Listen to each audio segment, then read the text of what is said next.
কক্সবাজার জেলার রামু থানাধীন খুনিয়াপালং ইউনিয়নের এইচএম ব্রিক্স, এটা হচ্ছে সেই পরিত্যক্ত একটা ব্রেক ফিল্ড।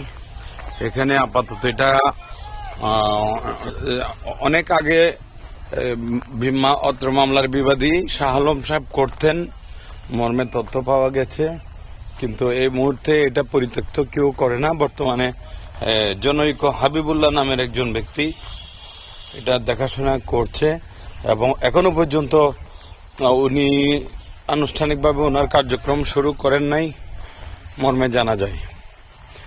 এই এইচএম মামলার প্রথম ঘটনাস্থল এই ভিউটা, এই ব্রিকফিল্ডের অফিস কক্ষ যেটা বলা হচ্ছে, এখানে আপাতত আমরা কাউকে পাইনি আর কি, কেউ নাই এখানে।